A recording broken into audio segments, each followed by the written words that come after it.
Okay, so with this phase of the rehab program, we're going to be working into a little bit more dynamic work and still doing some of the restorative work. So we're working on restoring muscle strength. We're also working on stretching and opening. We're continuing that program.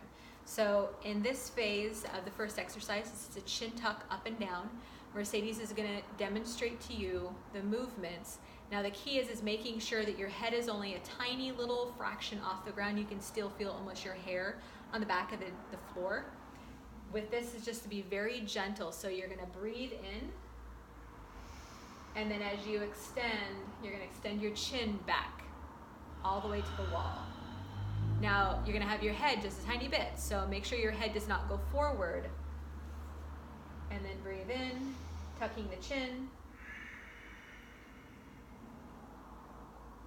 And then exhaling, you're going to extend the chin a little bit farther back. A little bit farther, all the way, a little bit more, a little bit more, a little bit more. And then now bringing the chin back in. If you need to take a break in between each of these exercises because they're very difficult to strengthen the neck, when we bring the head all the way back, we're actually extending into the base of the skull. When we tuck our chin, we're strengthening the front of the neck lower muscles. So it's important to get the full flexion and contraction forward. So full tuck and full extend.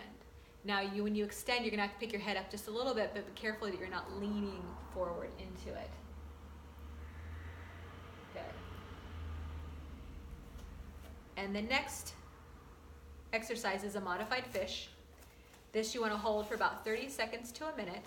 Now we have a bolster that we use here, but you can still stack up pillows at home to make a comfortable position where you can open.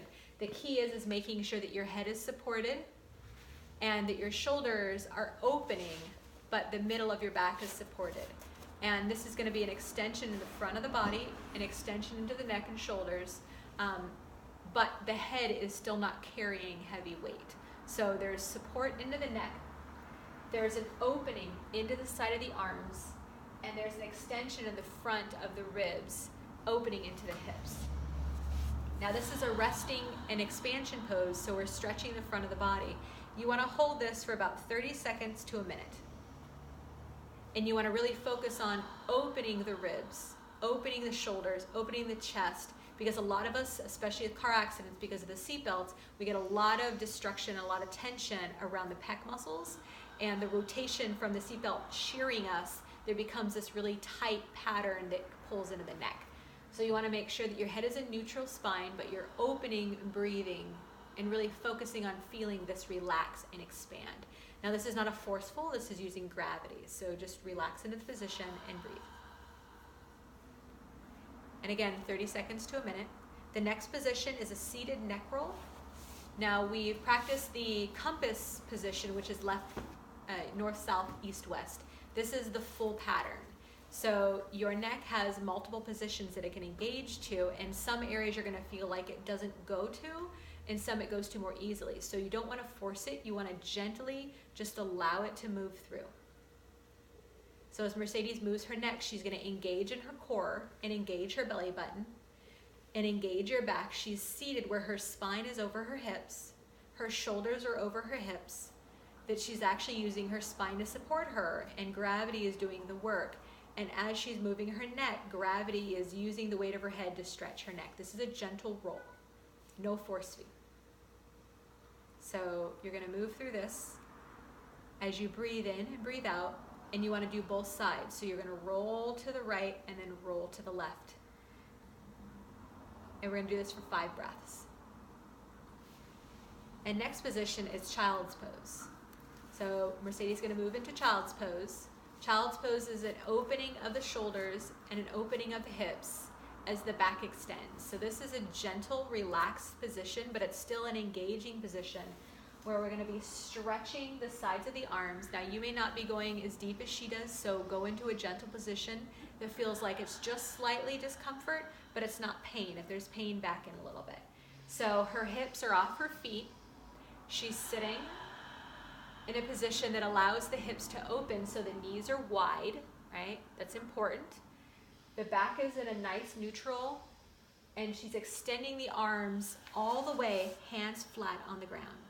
So you're getting a nice opening into the side of the arms and an opening into the hips. If you have back pain, open up a little bit more and maybe bring your hips up a little bit higher so there's not such a dip in your low back. Her low back has more flexibility, so modify what you need to, and we'll talk about that in your session. So the next position is a cat-cow. You're gonna hold the cat-cow, you're gonna do this about 30 seconds to a minute. Now this is restoring function in the wave in the spine, again, with a little bit more dynamic than the seated version. So if you have wrist pain, you can do your fist on knuckles. You can also work on extending your hands a little bit wider just so they flatten, and that's gonna take the wrist pain off. You can also do it on your forearms if you have wrist pain too. So that's a position that you can do. The key is really arching the body. So Mercedes has a little bit more support, so I'm gonna have her go on her hands, because if you notice, she drops too far into your low back. So you don't wanna wedge the low back, you wanna have it a nice neutral opening. The key is having your hips and your knees in alignment and your shoulders over your wrists, and your knees and hips, your knees and wrists hip width distance apart. So there's nice space between everything. You don't want to hyperextend your elbows. You want to have a slight little bend in the elbows just to support the bones. And now you're going to drop the tummy as the head extends back. So this is cow. You're going to let the gravity pull your belly in, and you're going to exhale with this one. And as you breathe in, and then exhale into cat. And now breathe in as you go into cow pose. Nice rounding of the spine. You're engaging your core. And then expand into it. The key is breathing with this, letting gravity move you in and out. A nice opening in the spine there. And a nice dropping of the hips. If your hips feel a little bit wedged, you can bring your knees back a little bit more to open up the spine. So if Mercedes walked her knees back just a tiny bit, and that'll give you a little bit more room as you go into cow pose. Good. And you want to do that for 30 seconds to a minute. And just gently ease into this. Not about quantity, it's about quality. The next position is a back ball hug into back extension. So this position you want to hold for about 30 seconds to a minute. You can gradually increase your time on this. Sometimes if you put your feet against the wall, you'll hold on a little bit better. But we're gonna start with here. So you're gonna have your knees gently hanging over the ball. If you need to, you can drop your knees down, but we're gonna go into the extension portion. So now you're on the ball, and you're gonna engage your toes, so drop your knees. And now we're gonna extend the upper body off the ball, just enough to get the chest up, arms out, head in neutral spine, and you want to squeeze your tummy to really pull your back up here. Now this is a strengthening and restoring of the back muscles. Now using the arms straight, if that's too much, you can bend your arms in what we call cactus pose. So bring them out to the side, or you can even airplane them out this way. That'll engage. So you can play with a few different variations. So we'll bend them back into cactus pose and see how that feels. The best way to come off of a ball is to bend and go towards the bottom. So have your bottom go towards your feet, roll back off the ball safely. So this pose is a couple of variations that feels good. So we'll open into what feels right, but we want to hold the extension for about 30 seconds, really breathing into the back, getting the back to turn on, and if you can, up to a minute. So the next one is legs in the air with bolster, opening and closing legs. So we're going to work the inside, what we call adductors of the thighs. This is to hold the body together and take the stress off of the side of the hips. So we're strengthening the inside of our legs. We're also opening the pelvic muscles and getting some muscle activation to stabilize. We're using a bolster to prop up the hips, and you can use pillows. So you can figure out what feels right for you, but we're using the body to engage in here, and we're slightly opening the legs, opening the ankles wide, and then as we bring the legs together, coming back in. So you open your ankles and knees to a comfortable distance. Now this is not necessarily a stretch, this is about activating the muscles. So Mercedes has a lot more flexibility than you might.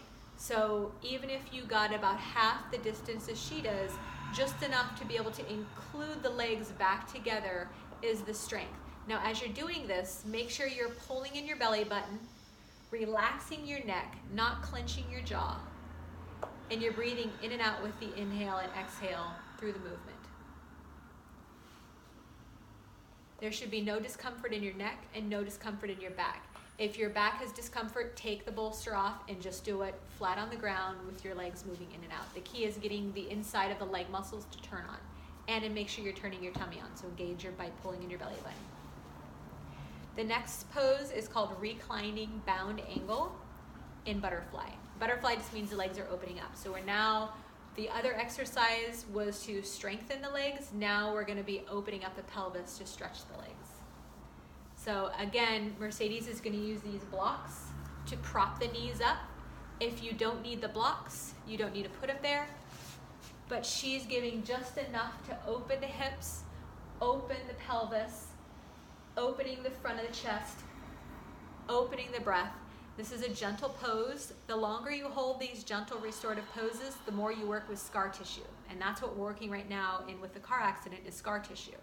It's not about stretching the muscle because the muscle already got stretched out through the impact, and now it's got all kinds of inflammation and scar tissue. So the propping up and relaxing to these poses and holding them for longer periods of time is what allows the scar tissue to slowly start opening up. So the blocking and propping up is important, and also seeing how long you can hold the pose before you're uncomfortable. We want to make sure you're not in pain, so if you're in pain, come out of the pose, but do this just enough to the point where you can manage the discomfort. So let me just know if you have any questions, and we'll see you next time.